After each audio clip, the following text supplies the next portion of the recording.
শুরু হলো সব খবর, কম সময়ের সব খবর একসাথে। আগামী 1 ঘন্টার মধ্যে আপনাদেরকে সব ধরনের খবর জানিয়ে দেব। চেষ্টা করব খবরটা খুব বড় করে না বলতে এবং দ্রুততার সাথে বলতে, যাতে করে আপনারা সব আপডেট এই 1 ঘন্টায় জেনে যেতে পারেন। নিয়মিত আয়োজন জুড়ে নুসরাত বৃষ্টি সবাইকে স্বাগত জানাচ্ছি। শুরুতেই রাজধানীমুখী মানুষের খবর, কারণ রাজধানী আর শিল্পাঞ্চলমুখী শ্রমজীবী মানুষের ঢল দেশের সব সড়ক, মহাসড়ক এবং নৌপথে। কাল থেকে রফতানিমুখী শিল্প প্রতিষ্ঠান খুলবে, তাই যেভাবে পারছেন ঢাকায় ঢোকার চেষ্টা করছেন। গণপরিবহন না পাওয়ায় পায়ে হেঁটেই রওনা হয়েছেন অনেকেই, এবং কেউ কেউ 60 কিলোমিটার পথ 1000 টাকা ভাড়ায় পাড়ি দিচ্ছেন। ঢাকার পাশাপাশি নারায়ণগঞ্জ, গাজীপুরমুখী শ্রমিকের যাত্রাও ছিল দিনভর। লঞ্চ, ট্রেন, দূরপাল্লার বাস বন্ধ থাকায় দেশের দুটি প্রধান ফেরিঘাটে যাত্রীদের ব্যাপক ভিড়। কোনো মতে একটু করে জায়গা করে নিতে পারলেই শিমুলিয়া, বাংলাবাজার আর দৌলতদিয়া, পাটুরিয়ার প্রতিটি ফেরিতেই যাত্রী দিয়ে ঠাসা। চাপ সামাল দিতে যানবাহন পারাপার বন্ধ রাখে ঘাট কর্তৃপক্ষ, এবং যাত্রী চাপে শেষ পর্যন্ত ফেরির সংখ্যা বাড়ানো হয়। নদী পার হয়ে ভোগান্তির আরেক চিত্র, গণপরিবহন বন্ধ, এবং এর কারণে হেঁটে স্বল্পগতির যানবাহনে পথ ধরেন শ্রমিকরা। আর বৈরী আবহাওয়ার কারণে পদ্মা পাড়ি দেওয়ার পরে দক্ষিণ ও পশ্চিমাঞ্চলের মানুষের দুর্ভোগে মাত্রা বেড়ে যায় বাড়তি ভাড়ার কারণে। গণপরিবহনের দাবিতেই রংপুর, মানিকগঞ্জ সহ কয়েক জেলায় বিক্ষোভও করে শ্রমিকরা।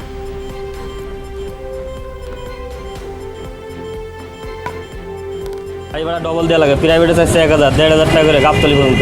পিকআপ, ট্রাক, অটো যে পারছে আর কি যাতায়াত করতেছে, প্রচুর যাত্রী। কিভাবে আসবেন কি না আসবেন আমরা জানি না। অফিস কালকে খোলা, 1 তারিখ থেকে খোলা, আপনারা আসতে হবে। আমাদের ওখান থেকে ফোন আসছে যে আপনারা যেভাবে থাকেন চাকরিতে জয়েন করেন। আমরা তো পিরিয়ড দাঁড়িয়ে আছে, আমরা সেজন্য তো যাচ্ছি। গতকাল রাতের নিউজ পাইছি, সেইভাবে এখন তৈরি হয়ে ঢাকার দিকে রওনা দিচ্ছি। আগামীকাল আমার অফিসে যাইতে হবে, না গেলে চাকরি থাকবে না। শুধু মালিকদের কথা শুনে শিল্পপতির কথা শুনলো, কোনো শ্রমিকের কোনো কথাই শুনলো না সরকার। গার্মেন্টস এবং কলকারখানা চালু, যার দরুন যাত্রীরা হুমড়ি খাচ্ছে, কিভাবে ঢাকা যাবে। আমাদের সহকর্মীরা জানাবেন আসল যে চিত্র আমাদের সাথে যুক্ত হয়ে দেখতে পাচ্ছি। মানিকগঞ্জের পাটুরিয়া ঘাট থেকে সহকর্মী BM খোরশেদ যুক্ত হয়ে অপেক্ষা করছেন। খোরশেদ, সারা দিনের চিত্র আপনার মাধ্যমে আমরা দর্শকদের জানাচ্ছিলাম। এখন তো প্রায় সন্ধ্যা হয়ে আসছে, এখনো কি সেই যাত্রী চাপ আগের মতোই?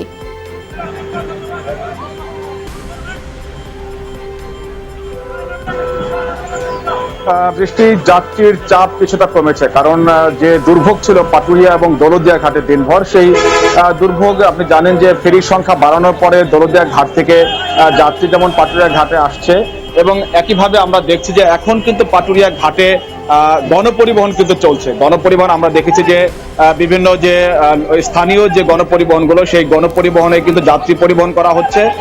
নবীনগর এবং গাবতলীতে তারা কিন্তু ডেকে ডেকে কিন্তু যাত্রী ভরছে, এবং একটি বিষয় রয়েছে যে যাত্রী ভাড়া অতিরিক্ত নেওয়া হচ্ছে, অনেক বেশি যাত্রী ভাড়া নেওয়া হচ্ছে। প্রশাসনের সামনেই আসলে যাত্রীদের কাছ থেকে বেশি ভাড়া আদায় করা হলো, তাদের কোনো তৎপরতা দেখছি না। তবে যেহেতু বাস চলাচল করছে, ট্রাকে যাত্রী পরিবহন করা হচ্ছে, সে কারণে আমরা দেখছি যে সকল দিনভর যে সকল মানুষ অপেক্ষায় ছিল, চরম দুর্ভোগের মধ্যে ছিল, আসলে ঘন্টার পর ঘন্টা দাঁড়িয়ে ছিল কর্মস্থলমুখী যে সকল মানুষ, সেই মানুষ কিন্তু এখন ধীরে ধীরে কমতে শুরু করেছে ঘাটে। এবং একই অবস্থা দেখছি যে ফেরি যারা পার হয়ে আসছে, সেই ফেরির যে উপচে পড়া ভিড় ছিল, গাদাগাদি অবস্থা ছিল দিনভর, যাত্রীর কারণে যানবাহন পারাপার যেখানে বন্ধ ছিল, সেই অবস্থাটা ধীরে ধীরে কিন্তু কমে আসছে। বৃষ্টি, অনেক ধন্যবাদ। পাটুরিয়া ঘাটের চিত্র আপনার মাধ্যমে জানছিলাম খোরশেদ।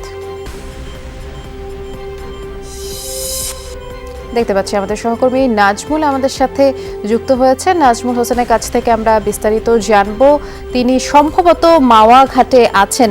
নাজমুল, তারপর আপনি একটু বলে দিবেন আসলে আপনি এখন মাওয়া ঘাট থেকে কিংবা শিমুলিয়া এলাকা কোন এলাকা থেকে যুক্ত আছেন সেটি, এবং সেখানকার যেই দিনভর দৃশ্য দেখলেন, ঘাটে ঢাকামুখী মানুষের যেই প্রচন্ড ভিড় আমরা দেখেছি। এখন তো প্রায় সন্ধ্যা হয়ে এসছে, এখনকার ঠিক কি অবস্থা দেখছেন সেটিও জানাবেন।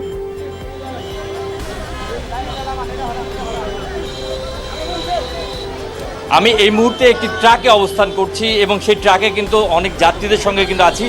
আমি আমার সহকর্মী ক্যামেরা পার্সন পার্থদার মাধ্যমে আপনাদেরকে দেখাতে চাই পরিস্থিতি কতটা ভয়াবহ। সামাজিক দূরত্ব বলতে কোনো কিছু নেই, যেভাবে পারছেন তারা কিন্তু ঢাকার দিকে যাচ্ছেন। আগামীকাল তাদের অফিস খোলা, মানে গার্মেন্টস খোলা, তো হঠাৎ করেই এই ঘোষণা দেওয়াতে মানুষ বিপাকে পড়েছেন। দেশের বিভিন্ন প্রান্ত থেকে মানুষজন অসম্ভবভাবে তাদের ভোগান্তি হয়েছে।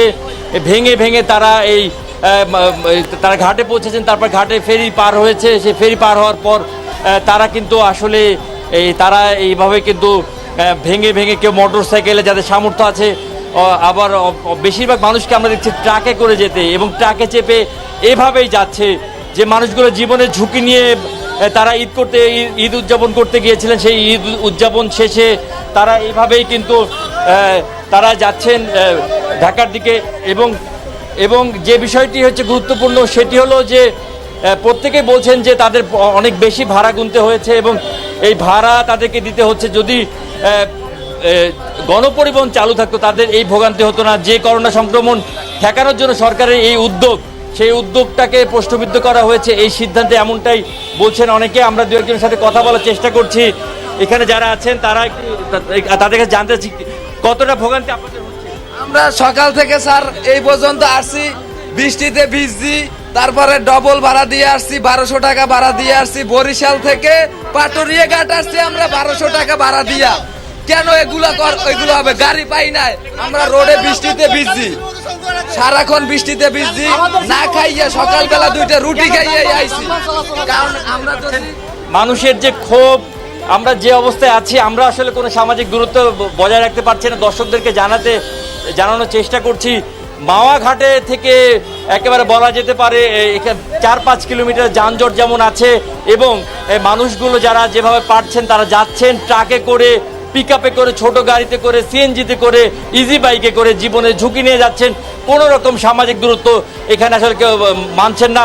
তারপরে কিন্তু তাদের বড় ভোগান্তি অপেক্ষা করছে। যখন তারা সাইদাবাদ এলাকায় যাবেন, তারপরে রিক্সায় কিংবা নানা উপায়ে কিন্তু তাদেরকে যেতে হবে গাবতলী, তারপরে সেই গাবতলী থেকে তারা সাভারে, কেউ গাজীপুরে যাবেন। তো এই ভোগান্তি হঠাৎ করেই কিন্তু যখন গার্মেন্টস খুলে দেওয়ার সিদ্ধান্ত, কিন্তু এই ভোগান্তিটা হয়েছে, এই জন্য তারা অনেক বেশি ক্ষুব্ধ। খুব স্বাভাবিকভাবেই। তাজমুল, অনেক ধন্যবাদ, আপনি সেখানকার তথ্য এবং চিত্র দেখাচ্ছিলেন আমাদের দর্শকদের। এবারে যাচ্ছি রাজধানীর গাবতলীতে। সহকর্মী তাজনুর ইসলাম অপেক্ষা করছেন। তাজনুর, দেখতেই পাচ্ছি আপনার পেছনে মানুষের যেই সারি এবং দলবদ্ধভাবে হেঁটে হেঁটে গন্তব্যে পৌঁছানোর যেই চেষ্টা। গণপরিবহন তো বন্ধ, কিন্তু শিল্প কারখানা তো খুলে দিয়েছে এবং শ্রমিকরা গন্তব্যর যেই পথ দেখলাম অতিরিক্ত ভাড়া 3-4 গুণ বেশি ভাড়া দিয়ে আসছে কিংবা পায়ে হেঁটেও আসছে। আপনি ওনাদের সাথে কথা বলেছেন নিশ্চয়ই, কি বলছেন?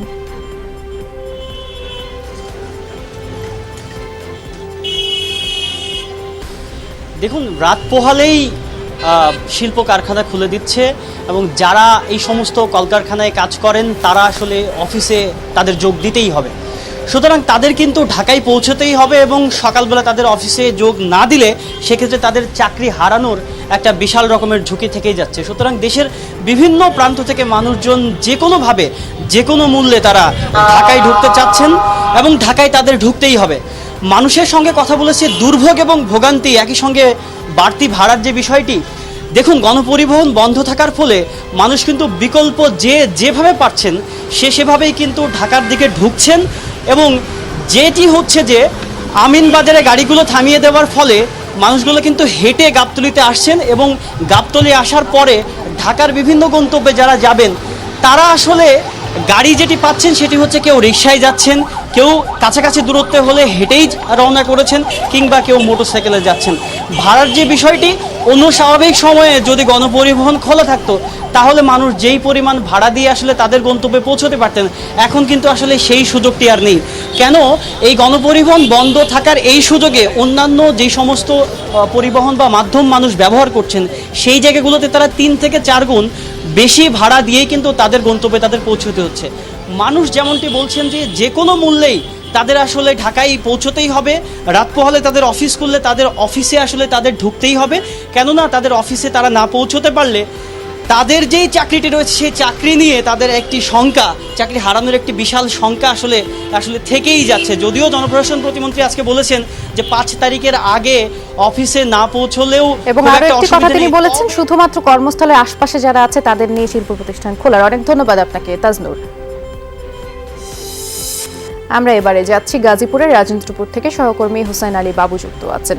বাবু, যদি ভুল না করে থাকি, হয়তো আপনার পেছনে দেখতে পাচ্ছি যানবাহনের একটি লম্বা সারি আছে এবং মানুষজনও দেখা যাচ্ছে। ঠিক এই মুহূর্তে সড়কের চাপ কেমন দেখছেন? যারা চৌরাস্তা পর্যন্ত পৌঁছাচ্ছেন কিংবা ঢাকা সহ অন্যান্য গন্তব্যে যাবেন তারা কিভাবে যাচ্ছে?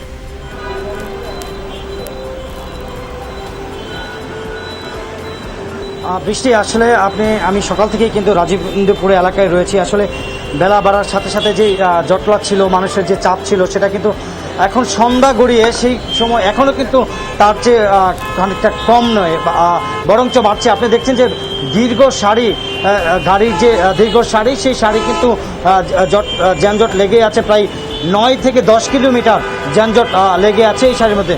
তারপরেও মানুষ কিন্তু যেভাবে পাচ্ছে সেভাবেই কিন্তু ঢাকামুখী হচ্ছে, কারণ কাল থেকে কিন্তু তাদের শিল্প কারখানা খোলা, তারা চাকরি যে চাকরি করতে যাবেন সেই চাকরিতে যদি তারা না যেতে পারেন তাদেরকে কিন্তু ওইখান থেকে দিক নির্দেশনা দেওয়া হয়েছে যে যদি কালকে তারা ওইখানে উপস্থিত না হন তাদেরকে তাদের চাকরি কিন্তু চলে যাবে। এমন একটি মেসেজের মাধ্যমে কিন্তু ঢাকামুখী হচ্ছে গ্রামের যে মানুষ, সেই মানুষগুলো। আপনি দেখতে পাচ্ছেন যে ট্রাকে গাদাগাদি করে, কিভাবে গাদাগাদি করে মানুষ যাচ্ছে জীবনের রিস্ক নিয়ে। দেখেন আপনি যারা কেউ ছাদে বসছে, কেউ যে ড্রাইভার গাড়ি চালাচ্ছে সেই গাড়ির ছাদ, সেটার উপরও বসে মানুষ জীবনের রিস্ক নিয়ে কিন্তু তারা ঢাকামুখী হচ্ছেন। তার পাশাপাশি যদি আমি আপনাকে বলি যে আসলে মানুষের যে ভোগান্তি, সেটা হচ্ছে যে গাড়ি না পেয়ে যে পরিমাণ ভোগান্তি তাদের পোহাতে হচ্ছে, এখন কিন্তু সেই যানজটের কারণেও তাদের কিন্তু একটা অন্যরকম ভোগান্তি পোহাতে হচ্ছে।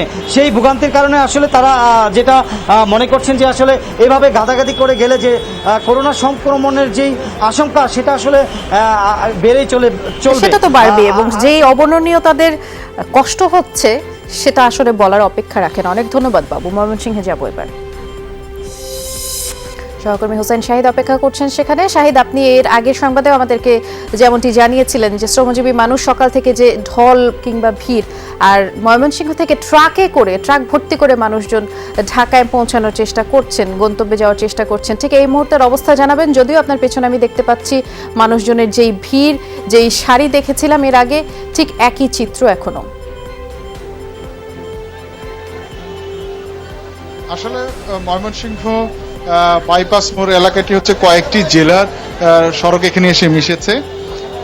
আপনি যদি দেখেন ট্রাকের ভিড়ের কথা যেটা বলছিলেন, এখানে গণপরিবহন না থাকায় এই ট্রাকে করে, পিকআপে করে মানুষ কিন্তু যাচ্ছে ঢাকার দিকে, এবং এখান থেকে যে ট্রাক বা পিকআপগুলো ছেড়ে যাচ্ছে এগুলো গাজীপুর চৌরাস্তায় গিয়ে থামবে এবং সেই পর্যন্তই তাদেরকে ভাড়া নিচ্ছে, এরপরে তারা আর যাবে না। অর্থাৎ এই মানুষগুলো যখন গাজীপুর চৌরাস্তায় পৌঁছাবে তখন কিন্তু সেখান থেকে হেঁটে ঢাকার দিকে প্রবেশ করবে। তো এখানে অনেকে শিশুদেরকে নিয়েও যাচ্ছেন। আমি একজনের সাথে কথা বলি। আচ্ছা, আপনার কি সমস্যা হচ্ছে যাওয়ার ক্ষেত্রে? যাওয়ার ক্ষেত্রে সমস্যা হবে না আমাদের, আপনারা সব লোক একবারে গাড়ি সব একবারে ছেড়ে দিছে, সব লোকেরই একবারে মেসেজ পাঠাইছে, কলকারখানা একসাথে খুলে দিছে, আমাদের সমস্যা হবে না। অফিস খুলছে, তাহলে তো আমাদের যাইতেই হবে না? তাহলে আমরা এখন কষ্ট করে হলো যাওয়ার লাগবো। বুঝতে পেরেছি। আসলে তিনি তার সন্তানকে নিয়ে এরকম যে চিত্রটি দেখলেন, এরকম অনেক মাদেরকে আমরা দেখেছি তা কুলের সন্তানদেরকে নিয়ে ট্রাকে করে, পিকআপে করে, একটি পরিবহনে একটি ট্রাকে যদি আমি আরেকটু দেখাই যে একটি ট্রাকে কিন্তু 60 জন 70 জন, একটি ট্রাকে 60-70-এর বেশি মানুষ চলাচল করছে, ট্রাকের মধ্যে করে মানুষ চলাচল করছে, এবং তাদের যে অবর্ণনীয় কষ্ট সেটি আপনার মাধ্যমে দেখছিলাম। শাহিদ, ধন্যবাদ। এই মুহূর্তে বরিশাল যেতে চাচ্ছি, সহকর্মী কাউসার হোসেন যুক্ত আছেন আমাদের সাথে। কাউসার, আপনি আমাদেরকে একটু সড়ক পথের খবরটাই জানাবেন, কারণ যদিও দক্ষিণাঞ্চলগামী মানুষ লঞ্চ কিংবা নদীপথ ছাড়া ঢাকায় প্রবেশের কোনো সুযোগ নেই, এবং নদীপথে দেখা যাচ্ছে এখন যেহেতু লঞ্চ বন্ধ, ফেরিতে করেও যাতায়াত করতে হচ্ছে। এবং আপনি এর আগে সংবাদগুলোতেও বলেছিলেন যে মানুষজন ঠাসাঠাসি করে, গাদাগাদি করে যেভাবে পারছে যাচ্ছে, সড়ক পথেও বেশ ভিড় আপনি লক্ষ্য করেছেন। ঠিক এই বেলায় এসে কি চিত্র দেখেছেন কিংবা দেখছেন সেটা একটু জানাবেন।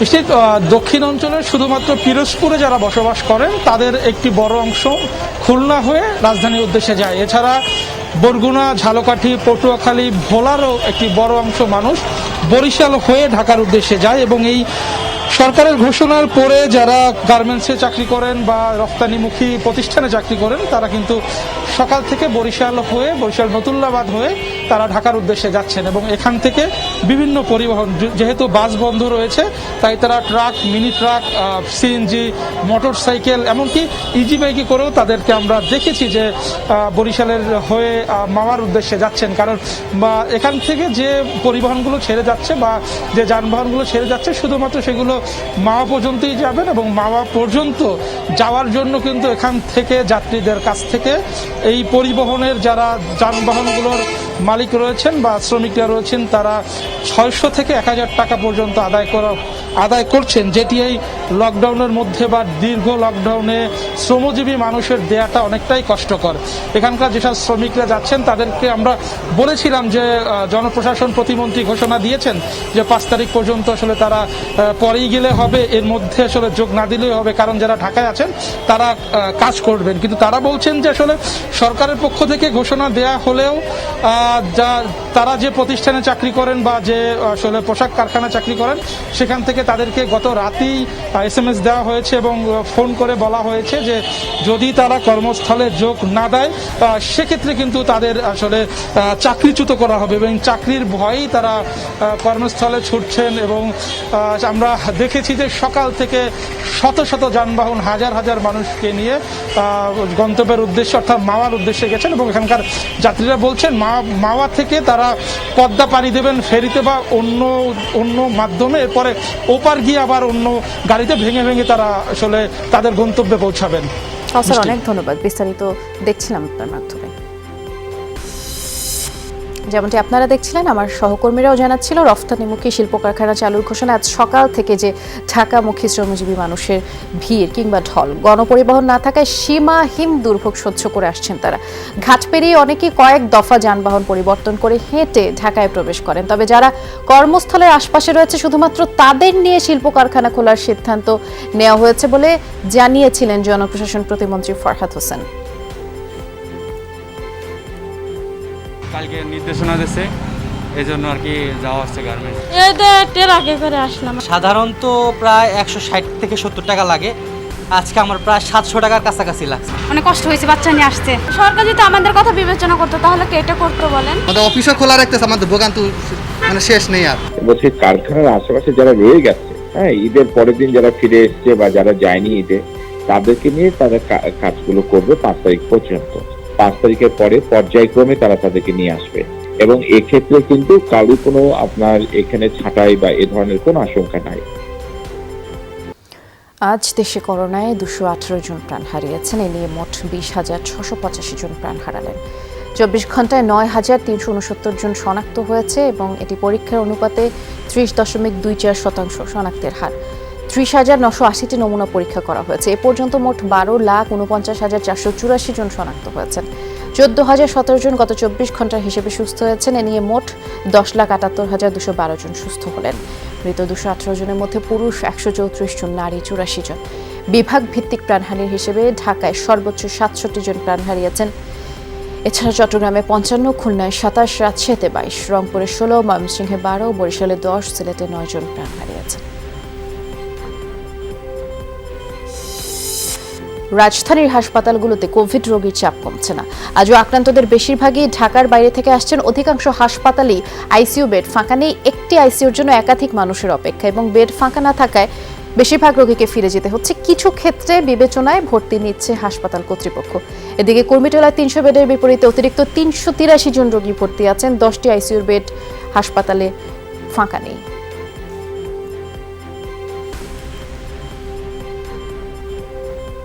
আমার অফিস বলতেছে যে পরীক্ষাটা করানোর জন্য, এর জন্য আমি করাইতে আসছি। অনলাইনে অ্যাপ্লিকেশন করার জন্য ওনারা যে একটা ওয়েবসাইট দিয়ে রাখছে, এই ওয়েবসাইটে মনে করেন যে রিস্ক করাই যায় না। আমি পজিটিভ ছিলাম, এখন নেগেটিভের জন্য আসছি। বঙ্গবন্ধু কনভেনশন সেন্টারে 1000 বেডের করোনা হাসপাতাল করা হচ্ছে বলে জানিয়েছেন স্বাস্থ্যমন্ত্রী জাহিদ মালিক। বলেছেন বাইরের রোগীদের যেন ঢাকায় আসতে না হয় সে চেষ্টাও চলছে। বিকেলে বিমানবন্দরে মন্ত্রী আরও বলেছেন করোনা হাসপাতালে অক্সিজেনের বাড়তি ব্যবস্থা, শয্যা, লোকবল বাড়ানোর কাজ চলছে, এবং 7 আগস্ট থেকে প্রতিটি ইউনিয়নে টিকা দেওয়া হবে জানিয়ে জাহিদ মালিক বলেছেন 13,800 বুথে টিকা দেওয়া হবে। 1 সপ্তাহে 1 কোটির বেশি টিকা দেওয়ার পরিকল্পনা রয়েছে।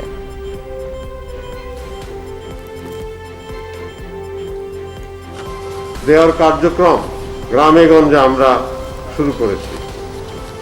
আমরা আগামী 7 তারিখ থেকে, অগস্টের 7 তারিখ থেকে বাংলাদেশের প্রত্যেকটি ইউনিয়নে আমরা টিকা কেন্দ্র খুলেছি এবং টিকা দেওয়া শুরু করব। জাপান থেকে কোভ্যাক্সের আওতায় উপহার হিসেবে অ্যাস্ট্রাজেনেকার আরও 7,81,320 ডোজ টিকা ঢাকায় পৌঁছেছে। দুপুর 2:50 শাহজালাল আন্তর্জাতিক বিমানবন্দরে পৌঁছে টিকাবাহী ফ্লাইটটি জাপানের স্থানীয় সময় রাত 10:40 নারিতা আন্তর্জাতিক বিমানবন্দর থেকে অক্সফোর্ড অ্যাস্ট্রাজেনেকার তৈরি টিকার চালান নিয়ে একটি ফ্লাইট ঢাকার পথে রওনা হয়। এর আগে 24 জুলাই জাপান থেকে 2,45,200 টিকার প্রথম চালান ঢাকায় আসে।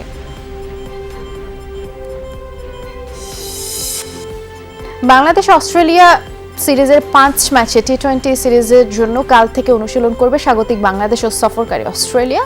3 দিনের রুম কোয়ারেন্টিনের পরে 2বার কোভিড পরীক্ষায় পাশ করলেই এরপরে মাঠে নামার সুযোগ পাবেন ক্রিকেটাররা। রোববার সকাল 10টায় মিরপুরে হোম অফ ক্রিকেটে ঘাম ছড়াবেন মাহমুদুল্লাহ রিয়াদের দল। আর 4টা থেকে সন্ধ্যা 7:30 মিরপুরে ইনডোর আউটডোর অনুশীলন করবে সফরকারী অস্ট্রেলিয়া। 3, 4, 6, 7 ও 9 আগস্ট মিরপুরে অনুষ্ঠিত হবে এই ম্যাচগুলো। প্রতিটি ম্যাচই সন্ধ্যা 6টায় শুরু হবে। সকল ধরনের ক্রিকেট থেকে অনির্দিষ্টকালের জন্য বিরতি নিয়েছেন ইংল্যান্ডের অলরাউন্ডার বেন স্টোকস। মানসিক অবসাদ থেকে মুক্তির জন্যই নাকি তিনি এই সিদ্ধান্ত নিয়েছেন। স্টোকস এক বিবৃতিতে এমনটি জানিয়েছে ইসিবি। আর আসন্ন ভারতের বিপক্ষে টেস্ট সিরিজের আগেই নিজেকে সরিয়ে নিয়েছেন স্টোকস। মূলত কোয়ারেন্টিনে থেকে সিরিজ খেলতে গিয়ে মানসিকভাবে ভেঙে পড়েছেন তিনি, যা মাঠে ভালো পারফর্ম করার জন্য বেশ গুরুত্বপূর্ণ বলেই মনে করেন ইংল্যান্ডের ক্রিকেট ব্যবস্থাপনা পরিচালক অ্যাশলি জাইলস।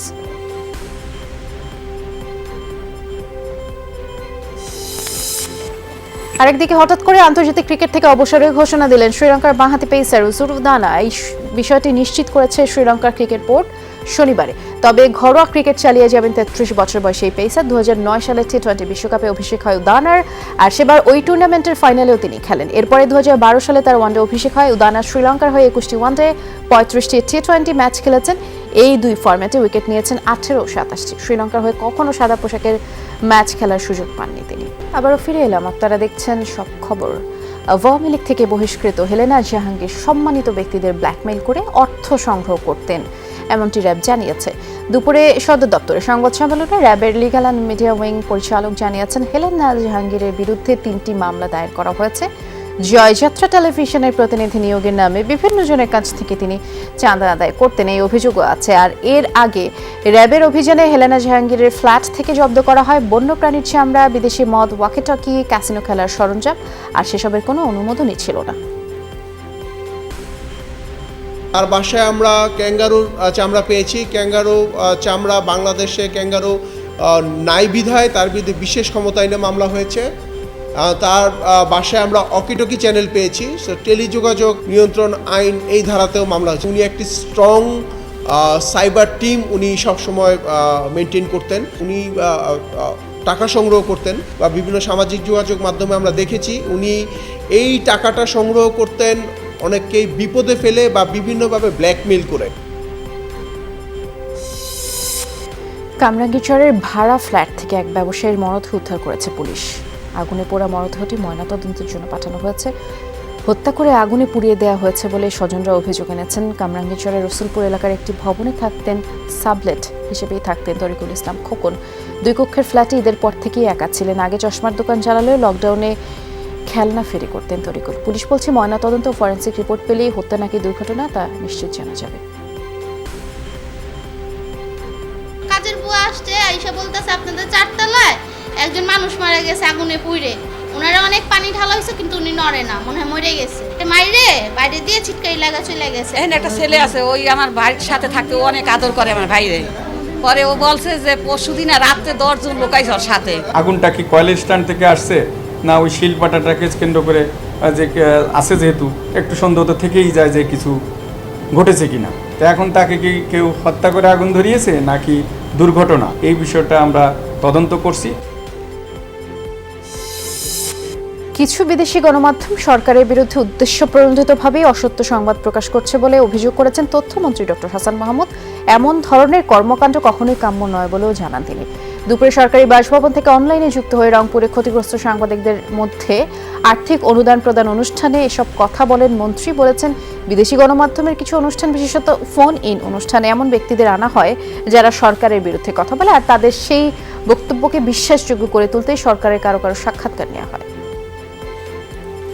বিদেশের কিছু নামকরা গণমাধ্যমকেও আমরা দেখতে পাই যে উদ্দেশ্য প্রণোদিতভাবে ক্রমাগতভাবে আমাদের সরকারের বিরুদ্ধে, দেশের বিরুদ্ধে তারা নানা ধরনের অসত্য প্রতিবেদন প্রকাশ করে। এটি আসলে কোনো ভালো গণমাধ্যমের করা উচিত নয়।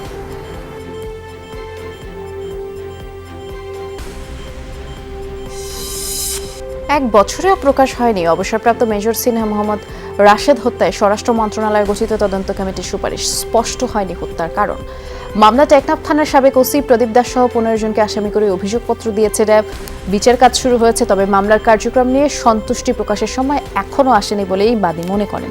আদালত খোলার পরপরই এই মামলার সাক্ষ্য গ্রহণের নতুন তারিখ দেওয়া হবে বলে আইনজীবীরা জানান। যারা মূল আসামিরা আছে তাদের যেন ক্যাপিটাল পানিশমেন্ট হয়। যেদিন বিজ্ঞ আদালত এরকম একটা রায় দিবে, পরবর্তীতে রায়টা কার্যকর হবে, সেদিনে আসলে আমি এবং আমার পরিবার বলতে পারবো যে আমরা সন্তুষ্ট। এনগেজড অ্যাডভোকেটরা প্রস্তুত থাকলে জেরা করার জন্য, সাক্ষী করার জন্য সময় বেশি লাগার কথা না। ওখানে নিশ্চয়ই তদন্ত কমিটি একটা সুপারিশ করেছে। আমার মনে হয় সরকারের পক্ষ থেকে এটা জনগণকে জানানো উচিত ওই রিপোর্টে কি ছিল। সেবা অনেক ভালো দিচ্ছে, কাজ কর্ম আসলে কোনো টাকা পয়সা এখানে নেই না। টাউট বাটপাট দালাল শ্রেণীর কিন্তু কোনো আশ্রয় এখানে নাই। সাধারণ মানুষের জন্য থানার দরজা 24 ঘন্টা আমরা খোলা রেখেছি। আইসিইউর জন্য রীতিমতো হাহাকার চলছে চট্টগ্রামে। সরকারি বেসরকারি সব হাসপাতালের সামনে রোগী নিয়ে স্বজনদের ছোটাছুটি, আর্তনাদ এখন যেন নিয়মিত চিত্র। একটি আইসিইউর অপেক্ষায় মুমূর্ষু অনেকেই পড়ে আছেন অ্যাম্বুলেন্সে, যা দেখলেই পরিস্থিতির ভয়াবহতা বোঝা যায়। তবে হাসপাতাল কর্তৃপক্ষের দাবি, প্রয়োজন নেই এমন রোগীরাও আইসিইউর জন্য খুঁজছেন। সরকারি বেসরকারি মিলিয়ে চট্টগ্রামে 169টি আইসিইউ। কোথাও আইসিইউ নাই না, এরকমই তো বলতেছে ওরা। অনেক জায়গায় আমাকে বলছে যে আপনার যদি কোনো বড় লেভেলে কোনো জায়গায় লোক থাকে তাহলে ওখানে সুপারিশ হয়তো আইসিইউ আপনি পাইতে পারেন, কিন্তু এখন হয়তো আপনার ওই পাওয়ারটা আছে যে বড় লেভেলে আপনার লোক আছে, কিন্তু আমার হয়তো নাও থাকতে পারে। এখন যেটা আমি বলবো যে আইসিইউ নিয়ে মানুষের ভিতরে এক ধরনের প্রচারণা চালানো হচ্ছে যে আইসিইউ লাগবে, কিন্তু মূলত কোভিড পরিস্থিতিতে চিকিৎসার একটি অস্ত্র, সেটা হচ্ছে অক্সিজেন। বিশ্বজুড়ে তৃতীয় দিনের 10,000-এর বেশি মানুষের প্রাণ গেল করোনা, এবং 24 ঘন্টায় নতুনভাবে 7.25 লাখ সংক্রমণ শনাক্ত হয়েছে। দৈনিক মৃত্যুতে এখনও শীর্ষে ইন্দোনেশিয়া। শুক্রবার প্রায় 1800 কাছাকাছি মৃত্যু হয়েছে দেশটিতে। 41,000-এর বেশি মানুষের শরীরে মিলেছে ভাইরাসটি। মৃত্যুর দিক থেকে দ্বিতীয় অবস্থানে ব্রাজিল, 900 মানুষের মৃত্যু লিপিবদ্ধ হয়েছে দেশটিতে। রাশিয়ায় 794, ভারতে প্রাণ গেছে 600 জনের। আর দৈনিক সংক্রমণ শনাক্তের দিক থেকে শীর্ষ অবস্থানে যুক্তরাষ্ট্র, লাখের কাছাকাছি মানুষের দেহে এই ভাইরাসের উপস্থিতি মিলেছে। চিকেন পক্সের তুলনায় বেশি ছোঁয়াচে করোনার ডেল্টা ভ্যারিয়েন্ট। মানব শরীরের অঙ্গ প্রত্যঙ্গ এটি ক্ষতিগ্রস্ত করছে। শুক্রবার নতুন এক প্রতিবেদনে এই তথ্য প্রকাশ করে মার্কিন রোগ নিয়ন্ত্রক সংস্থা সিডিসি, যেটি নিউ ইয়র্ক টাইমস প্রকাশ করে। প্রতিবেদন অনুসারে করোনা প্রতিরোধে যেসব ভ্যাকসিন দেওয়া হচ্ছে সেগুলো এই ভ্যারিয়েন্ট ঠেকাতে সক্ষম নয়। ম্যাসাচুসেটস রাজ্যের 500 করোনা রোগীর উপরে এই গবেষণা চালানো হয়েছে, যাদের 1/3 2 ডোজ ভ্যাকসিন গ্রহীতা।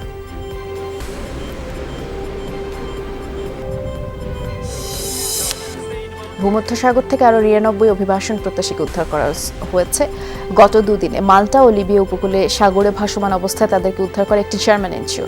উদ্ধারকৃতদের অনেককেই গুরুতর আহত এবং দগ্ধ অবস্থায় পাওয়া যায়। সবাই আফ্রিকার বিভিন্ন দেশের নাগরিক, গর্ভবতী নারী এবং শিশুও আছে এর মধ্যে। অভিবাসন প্রত্যাশীদের বহনকারী নৌকাগুলো লিবিয়া ও তিউনিসিয়া উপকূল থেকে ছেড়ে আসে, কিন্তু মাঝপথে নৌকায় আগুন লেগে যায়। আর করোনা মহামারীর মাঝে কিছুটা কমেছিল জীবনের ঝুঁকি নিয়ে ইউরোপ যাত্রা।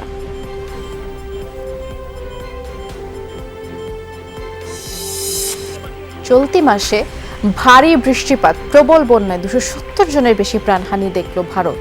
দেশটির 6 রাজ্যে বাস্তুচ্যুত 10 লাখের মতো মানুষ। শুক্রবার জাতীয় দুর্যোগ ব্যবস্থাপনা মন্ত্রণালয়ের এক বিবৃতিতে এসব তথ্য জানানো হয়েছে। একই দিন হিমাচল প্রদেশে হওয়া ভূমিধসে শিশুসহ কমপক্ষে 7 জন প্রাণ হারান। আরও 2 শতাধিক নিখোঁজ।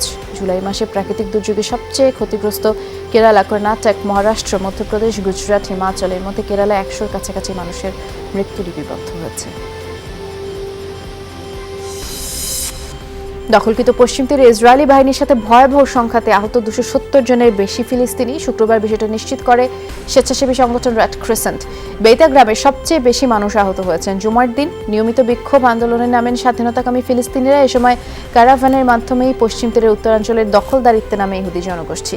মুহূর্তেই দুপক্ষের সংঘাতে রণক্ষেত্রে পরিণত হয় এলাকাটি। পরিস্থিতি নিয়ন্ত্রণে টিয়ার গ্যাস, ফাঁকা বুলেট ছুড়ে ইসরায়েলি সেনাবাহিনী। তাদের অভিযোগ, সেনাদের দিকে পাথর এবং জ্বলন্ত টায়ার ছুটছিল বিক্ষোভকারীরা। সিলেট বিভাগে সংক্রমণ হার আর মৃত্যু প্রায় প্রতিদিন নতুন করে রেকর্ড করছে। সরকারি বেসরকারি মিলে শতাধিক আইসিইউ আর 824টি সাধারণ শয্যা নিয়ে করোনার এই যুদ্ধ চলছে। বিভিন্ন হাসপাতাল ঘুরে ঘুরে রোগী যখন হাসপাতালে ভর্তির সুযোগ পাচ্ছে, তখন তার অবস্থা হয়ে যাচ্ছে সংকটাপন্ন। রোগী আর স্বজনরাই জেলা পর্যায়ের হাসপাতালে ভরসা রাখতে না পারায় সিলেট মহানগরীতে চাপ বাড়ছে। মানেতে বলে যে আপনারা যদি রিস্ক নেন তাহলে ভর্তি করতে পারবো, আমরা অক্সিজেন দিতে পারবো না। সিলেটের সব হসপিটালে আমি যোগাযোগ করে দিয়েছি, আমি সিট পাইছি না। আমার এখানে 500 বেডের হসপিটাল, আজকে রুগী আছে 1200। কোথায় রাখবো আর রুগী? আমি যাদের স্যাচুরেশন 94 অ্যান্ড অ্যাবাভ আছে, আপাতত তাদেরকে আমরা ভর্তি দিচ্ছি না। খালি হচ্ছে না এটা না, কিন্তু 16টাই ফিল আপ থাকছে। যেমন কালকে সকালে খালি হয়েছিল, একজন মারা গিয়েছিলেন, ওই সকালেই ফিল আপ হয়ে গিয়েছে। একটা পেশেন্ট আইসিইউ থাকলে মোট দিন যেটা 10 দিন, 15 দিন, 20 দিন, সুতরাং একজন পেশেন্ট আইসিইউ গেলে সহজে খালি হচ্ছে না। প্রথম ওয়েভে আমরা গ্রামের রোগী অলমোস্ট পাই নাই। সবাই বলতো গ্রামের রোগী, গ্রামে করোনা নাই, কিন্তু এইবার প্রচুর পাচ্ছে। বন্ডের অপব্যবহার করে 1,27,00,000 টাকা মূল্যের শুল্কমুক্ত পণ্য খোলা বাজারে বিক্রির অভিযোগে কাপড় সহ 11 জনকে গ্রেফতার করেছে ঢাকা মেট্রোপলিটন পুলিশের গোয়েন্দা বিভাগ। দুপুরে ডিএমপির মিডিয়া সেন্টারে সংবাদ সম্মেলনে এ কথা জানিয়েছেন ডিবির অতিরিক্ত পুলিশ কমিশনার AKM হাফিজ আক্তার। জানিয়েছেন, বৃহস্পতিবার রাজধানীর বিভিন্ন এলাকা থেকে তাদের গ্রেফতার করা হয়। 6টি কভার্ড ভ্যান জব্দ করা হয়। চক্রটি বড় বন্ড সুবিধায় বিদেশ থেকে শুল্কমুক্ত কাপড় আমদানি করত এবং পরে চোরাই পথে খোলা বাজারে বিক্রি করত, যার ফলে দেশের প্রকৃত ব্যবসায়ী ও শিল্প প্রতিষ্ঠান ক্ষতিগ্রস্ত হচ্ছে বলেও জানান তিনি। বস্ত্র খাতটি হুমকির মুখে পড়ে যাচ্ছে। তা আমরা, আমাদের টিম এটা নিয়ে কাজ করেছে, এ পর্যন্ত 11 জনকে গ্রেপ্তার করেছে। আমরা এটা কাস্টমসের সাথে আলাপ করব। ইতিমধ্যে আমরা একটি মামলা হয়েছে, আমরা আসামিদের রিমান্ডে এনে এর পিছনে কারা কারা জড়িত আছে সেই কাজগুলি করব। বৃষ্টি কম হওয়ায় বর্ষা এবার কুড়িগ্রামের নদ নদী খালবিলে পানির প্রবাহ কম। অভিন্ন নদী থেকে ভারতের একতরফা পানি প্রত্যাহার আর জলবায়ুর পরিবর্তনে বিরূপ প্রভাব পড়েছে এই অঞ্চলে। কাঙ্ক্ষিত বৃষ্টি না হওয়ায় বাড়তি খরচে জমিতে সেচ দিয়ে আমনের চারা রোপণ করছেন অনেক কৃষক। অন্যদিকে নদ নদী খালবিলে মাছ না মেলায় কষ্টেই দিন কাটছে জেলেদের। হেরাত প্রদেশের দখল নিতে মরিয়া তালেবান আফগান নিরাপত্তা বাহিনীর সাথে তুমুল লড়াইয়ে ক্ষতিগ্রস্ত জাতিসংঘ কার্যালয়ের প্রাঙ্গণ। প্রতিষ্ঠিত গুজারা জেলায় সহিংসতা চলছে, এরই ধারাবাহিকতায় জ্বালিয়ে দেওয়া হয় নিরাপত্তা বাহিনীর গাড়ি বহর।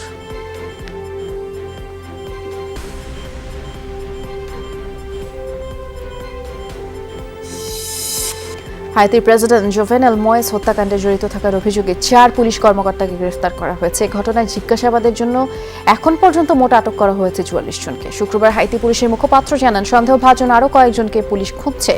সন্দেহের তালিকায় আছেন বিদ্রোহী নেতা, সাবেক সিনেটর, এমনকি সুপ্রিম কোর্টের এক বিচারক।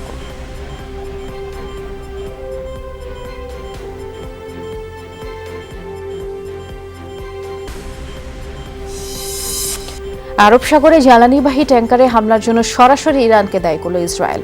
শুক্রবার জানানো হয়, ওই আক্রমণে 2 নাবিক প্রাণ হারিয়েছেন। বৃহস্পতিবার ওমান উপকূলে এমভি মার্সার স্ট্রিট নৌযানটি হামলার শিকার হয়, যাতে ব্রিটেন ও রোমানিয়ার 2 নাবিক প্রাণ হারান। গভীর সাগরে এই হামলার ধরন এখনও স্পষ্ট নয়, তবে ধারণা করা হচ্ছে ড্রোন ব্যবহার করে এই হামলা চালানো হয়েছে। পরে মার্কিন সেনাদের একটি দল ইসরায়েলি মালিকানাধীন জাহাজটিকে নিরাপদে নিয়ে যায়। ঘটনায় ইসরায়েলি পররাষ্ট্রমন্ত্রী ইয়ার লাপিদ সরাসরি ইরানকে দায়ী করে বিবৃতি দিয়েছেন।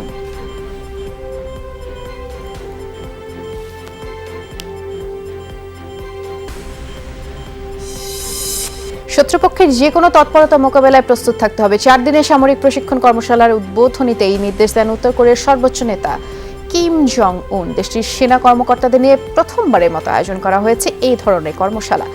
শত্রুর আগ্রাসনের বিরুদ্ধে শক্তিশালী প্রতিরোধ গড়ে তুলতে সেনাবাহিনীর প্রতি আহ্বান জানান কিম। রপ্ত করতে বলেন আধুনিক রণকৌশল। আগস্টে যুক্তরাষ্ট্র দক্ষিণ কোরিয়ার যৌথ সামরিক মহড়া।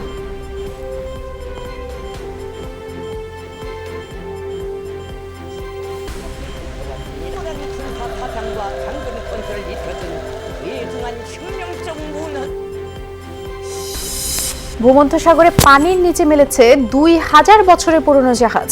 ইতালির সিসিলি দ্বীপের কাছ থেকে সন্ধান পাওয়া এই জাহাজে প্রাচীন তৈজসপত্র পাওয়া গেছে। ইতালির গবেষকরা বলছেন রোমান এই জাহাজটির পণ্য পরিবহনের জন্যই ব্যবহৃত হতো এবং জাহাজের খোলের মধ্যে থেকে প্রচুর অ্যাম্ফোরার সন্ধান পাওয়া গেছে। প্রাচীন রোমান সাম্রাজ্যে পানীয় রাখার জন্য অ্যাম্ফোরা নামক কলসাকৃতির এই পাত্রগুলো ব্যবহৃত হতো। মূলত রাজপরিবার সহ সম্ভ্রান্ত পরিবারেই এই অ্যাম্ফোরা ব্যবহৃত হতো। গবেষকরা জানিয়েছেন সাগরের প্রায় 92 মিটার গভীরে এই পাত্রগুলোর সন্ধান মিলেছে। লকডাউনে ভোগান্তিতে পড়ছেন অনেক প্রযুক্তি ব্যবহারকারী। প্রযুক্তি পণ্যের বাণিজ্যিক প্রতিষ্ঠান বন্ধ থাকায় একদিকে যেমন পণ্য সংগ্রহ করতে পারছেন না, অন্যদিকে সার্ভিসিং সেন্টারগুলো বন্ধ থাকায় নষ্ট হয়ে যাওয়া সেট মেরামত করে যাচ্ছে না। এবং প্রযুক্তিবিদরা মনে করছেন টেলিযোগাযোগ ও ইন্টারনেট শিল্প জরুরি সেবার আওতাভুক্ত আছে, কিন্তু এর সাথে জড়িত অন্যান্য উপখাতগুলো জরুরি সেবার আওতাভুক্ত নেই। আর তাই করোনাকালে প্রযুক্তির পুরোপুরি সুফল মিলছে না।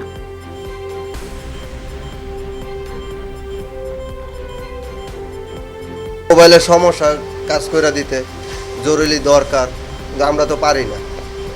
যে পুলিশে দৌড়ানো দেয়, মোবাইল হঠাৎ করে ডিস্টার্ব দেয়, তখন ঠিক করার জন্য এই লকডাউনের কারণে আমরা ঠিক করতে পারি না, ক্লাস করতে পারি না। বর্তমান মোবাইল ভালো করার মতো কোনো টেকনিশিয়ান শপ বা টেকনিশিয়ানদের কোনো দোকান খোলা পাওয়া যায় না। এই পরিস্থিতিতে মোবাইল মেরামত যে সেবাটাকে জরুরি সেবার অন্তর্ভুক্ত করা, যাতে করে বাংলাদেশে যদি কারো এই পরিস্থিতিতে মোবাইল সমস্যা হয়, এই সমস্যা সমাধান করতে যাতে আমাদের এই টেকনিশিয়ানরা কাজ করে। চার্জ করা দরকার, আমার মানি ট্রান্সফার করা দরকার, তাহলে এই সেবার সাথে যারা যুক্ত এবং যে রিটেলার বা দোকানদার যাই বলি না কেন, তারা কি এই সেবার মধ্যে নাকি সেবার বাইরে? ম্যানুফ্যাকচারিং প্ল্যান্টও অন থাকতে হবে।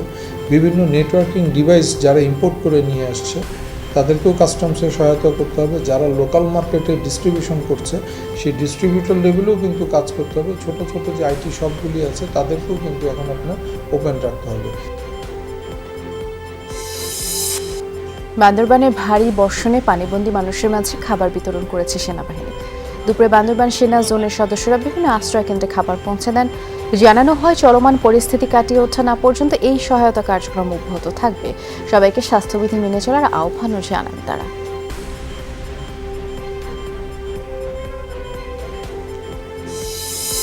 ওয়ার্ল্ড ইউনিভার্সিটি অব বাংলাদেশের উদ্যোগে বাংলাদেশের প্রস্তুতি ও ডিজিটাল লেনদেনের ক্ষেত্রে উদ্ভাবন এবং সম্ভাবনা শীর্ষক লাইভ ওয়েবিনার সেশন অনুষ্ঠিত হয়েছে। অনুষ্ঠানের প্রধান অতিথি ছিলেন ডাক, টেলিযোগাযোগ ও তথ্য প্রযুক্তি মন্ত্রী মোস্তফা জব্বার ও বিশেষ অতিথি হিসেবে যোগ দেন আওয়ামী যুবলীগের আইন বিষয়ক সম্পাদক ব্যারিস্টার সৈয়দ সাইদুল হক সুমন। ওয়েবিনার অনুষ্ঠানে সভাপতিত্ব করেন ওয়ার্ল্ড ইউনিভার্সিটি অব বাংলাদেশের উপাচার্য অধ্যাপক ডক্টর আব্দুল মান্নান চৌধুরী। এই অনুষ্ঠানে মন্ত্রী বলেন, বঙ্গবন্ধুই বাংলাদেশের শিল্পায়নের বীজ রোপণ করেন। ডিজিটাল বাংলাদেশের সফলতার পেছনে প্রধানমন্ত্রী শেখ হাসিনার অবদান সবচেয়ে বেশি বলেও মন্তব্য করেন মন্ত্রী। বৃক্ষরোপণ শুরু করে অক্সিজেনের মজুদ গড়ি, এই প্রতিপাদ্যকে সামনে রেখে ডেমরার শামসুল হক খান স্কুল অ্যান্ড কলেজের উদ্যোগে বৃক্ষরোপণ কর্মসূচি শুরু হয়েছে। প্রায় সহস্রাধিক শিক্ষার্থী যার যার অবস্থানে থেকে একযোগে দিনব্যাপী এই কর্মযোগে অংশ নেয়। বাড়ির ছাদ, নিজেদের ঘরের আঙিনে, এমনকি রাস্তার দুপাশে ও পতিত জমিতে তারা গাছের চারা রোপণ করে। এর আগে প্রতিষ্ঠানের প্রিন্সিপাল ডক্টর মাহবুবুর রহমান মোল্লা ভার্চুয়াল মাধ্যমে আয়োজনটির উদ্বোধন করে বলেন, এই বৃক্ষরোপণ কর্মসূচি সামাজিক যোগাযোগ মাধ্যমে ছড়িয়ে দিতে পারলে মানুষের মধ্যে সচেতনতার পাশাপাশি বৃক্ষরোপণের গণজোয়ার শুরু হতে পারে। We as a responsible human being should stop deforestation. Not only this, but also we have to plant trees more and more. Thank you very much those who have participated in this program, especially my dear colleagues and my dear students. Trees are very important for our environment, so we should plant trees. খাদ্য সংকটের কথা জানিয়ে phone দেওয়ার সাথে সাথে corona আক্রান্ত রোগীর বাড়িতে খাবার পৌঁছে দিলেন ভোলা 3 আসনের সংসদ সদস্য নুরুল নবী চৌধুরী শাওন। সহকারী কমিশনার জাহিদুল ইসলাম জানিয়েছেন, শুক্রবার রাতে লালমোহনের চর উমেদ এলাকার আরশাদ খাদ্যের কথা জানিয়ে এমপি শাওনকে ফোন দেন। এরপরই তার বাড়িতে খাবার পৌঁছে দেওয়া হয়। আরশাদের চিকিৎসারও দায়িত্ব নেন MP Shaon. Patuakhali medical college হাসপাতালে স্থাপিত আইসিইউ বেড দ্রুত চালুর লক্ষ্যে 5টি আইসিইউ মনিটর ও এনআরবি মাস্ক প্রদান করেছেন জেলা আওয়ামী লীগ সহ সভাপতি সুলতান আহমেদ মৃধা। সকালে হাসপাতাল পরিচালকের কাছে এসব সরঞ্জাম হস্তান্তর করে তিনি বলেছেন এর মাধ্যমে করোনা আক্রান্তদের উন্নত চিকিৎসা নিশ্চিত হবে। নারায়ণগঞ্জের সোনারগাঁও উপজেলা স্বাস্থ্য কমপ্লেক্সে আওয়ামী লীগের সাবেক সংসদ সদস্য আব্দুল্লাহ আল কায়সারের উদ্যোগে সেন্ট্রাল অক্সিজেন প্ল্যান্ট স্থাপনের কাজ শুরু হয়েছে। দুপুরে কাজের অগ্রগতি পরিদর্শনে যান তিনি। এ সময় জানান, প্রথম পর্যায়ে 10টি বেড, আগামী এক সপ্তাহের মধ্যে আরও 10 বেডে সেন্ট্রাল অক্সিজেনের ব্যবস্থাও করা হবে। অনুশীলনে ব্যাট করতে গিয়ে মাথায় আঘাত পান মঈন আলীর ছেলে আজম খান, যার ফলে ওয়েন্ডি সিরিজের দ্বিতীয় এবং তৃতীয় টি-20 খেলা হচ্ছে না আজমের। অনুশীলনের জন্য নেটে ব্যাট করার সময় বল এসে মাথায় আঘাত করে আজম খানের। হেলমেট পরা থাকলেও বেশ গুরুতর ছিল আজম খানের সেই আঘাত, আর সাথে সাথে হাসপাতালে নেওয়া হয় তার ইনজুরির পর্যবেক্ষণের জন্য। সিটি স্ক্যানের রিপোর্টে সবকিছু ঠিক থাকলে হাসপাতাল থেকে তিনি ছাড়া পাবেন। কিন্তু এরই মধ্যে শনি ও রোববার ওয়েস্ট ইন্ডিজের বিপক্ষে দ্বিতীয় টি-20 খেলতে মাঠে নামবে পাকিস্তান। তাই স্বাভাবিকভাবে এই দুই ম্যাচে খেলা হচ্ছে না পাকিস্তানের বিস্ফোরক খ্যাত ব্যাটসম্যান নামে আজম খান। 100 কেজি ওজন শ্রেণীর জুডোকো ইভেন্টে পর্তুগালকে প্রথম কোনো পদক এনে দিলেন জর্জ ফনসেকা। তৃতীয় হয়ে জিতে নিলেন ব্রোঞ্জ পদক। পদক পেয়ে প্রথমে ফনসেকা পদকটি উৎসর্গ করলেন তার মাকে, আর সেই সাথে বিখ্যাত প্রতিষ্ঠান অ্যাডিডাস ও পিউমাকেও পদকটি উৎসর্গ করলেন ফনসেকা। কিন্তু ক্ষোভ থেকেই তার এই উৎসর্গ, কারণ অ্যাডিডাস এবং পিউমার সাথে কাজ করার সময় তাকে অযোগ্য বলে ফিরিয়ে দিয়েছিল এই দুই প্রতিষ্ঠান। ফনসেকা 2বার বিশ্ব চ্যাম্পিয়ন, আর এইবার টোকিও অলিম্পিক আসরে ব্রোঞ্জ জিতে নিজের দেশের প্রথমবারের জন্য এনে দিলেন পদকের সম্মান। কিন্তু অ্যাডিডাস আর পিউমার সেই ফিরিয়ে দেওয়ার ওপর সেই ক্ষোভ এখনো রয়ে গেছে ফনসেকার। সফলভাবে শেষ হয়েছে 20তম চাইনিজ ব্রিজ প্রতিযোগিতার বাংলাদেশ পর্ব। ঢাকাস্থ চীনা দূতাবাস এবং centre for Chinese foreign language cooperation ও কনফুসিয়াস ইনস্টিটিউট কর্তৃক আয়োজিত 20তম চাইনিজ ব্রিজ শীর্ষক চাইনিজ ভাষা দক্ষতা প্রতিযোগিতাটির আয়োজন করে, যেখানে সহ আয়োজক হিসেবে ছিলেন ঢাকা বিশ্ববিদ্যালয় ও নর্থ সাউথ বিশ্ববিদ্যালয়ের কনফুসিয়াস ইনস্টিটিউট। প্রতিযোগিতার সমাপনী অনুষ্ঠানে বক্তব্য রাখেন বাংলাদেশে নিযুক্ত চীনার রাষ্ট্রদূত লি জিমিং। প্রতিযোগিতায় 3 রাউন্ড শেষে প্রথম স্থান অধিকার করেন নর্থ সাউথ বিশ্ববিদ্যালয়ের শিক্ষার্থী পরমা সুভা মুস্তাফিজ। তিনি চাইনিজ ভাষায় দক্ষ। পরমা চাইনিজ ব্রিজ প্রতিযোগিতার আন্তর্জাতিক ফাইনালে বাংলাদেশের প্রতিনিধিত্ব করবেন। এই সাথে আজকের সব খবরের যতগুলো আপডেট আমার কাছে ছিল আপনাদেরকে জানিয়ে দিলাম। এতক্ষণ সাথে ছিলেন, অনেক ধন্যবাদ। নিরাপদে থাকবেন।